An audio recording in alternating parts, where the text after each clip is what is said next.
सलाम अलैकुम जी। 4 बच्चे ने शादियाँ कीतियां ने लादा लादा हो गए ने उन्होंने को अपना खर्चा नहीं होंदा ते पूरी जी दुकान आई जो भी कोनी हुण 6 महीने हो गए नज़र बंद हो गई। दुकान आई निकी जी केला बेची दा ते घरे दा अपना कोई टाइम गुजार लेदा हुण दूं दी नज़र बंद हुई है कोनी हो नज़र बंद हो गई है ना किदा वह पिछा जान वाला ना आवन वाला ते मेरा बैठे रही है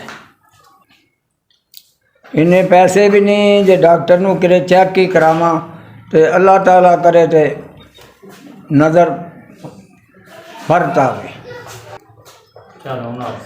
कोई पैसे लभ जान ते किसी डॉक्टर नूं चेक करावां ते अल्लाह ताला करे तो हो जाए।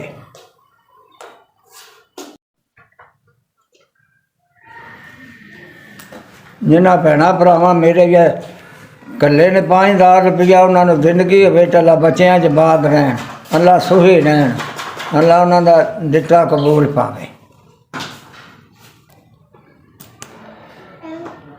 5000 तुसा टोरिया तो अपने अपने बच्चे घर वाले ने तो मदद बड़ी की अल्लाह करे तो नज़र पवा आवे। अल्लाह जिंदे रहो तो डॉक्टर नूं चेक करानी है तो अल्लाह करे नज़र पवावे तो बड़ियां दवाई दांदा अल्लाह सुखी रहे अल्लाह थोड़ी जिंदगी दे जिन्ना मदद की।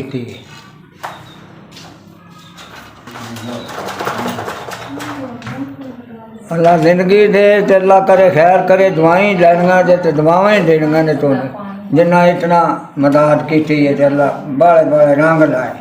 मैं मठाज बंदा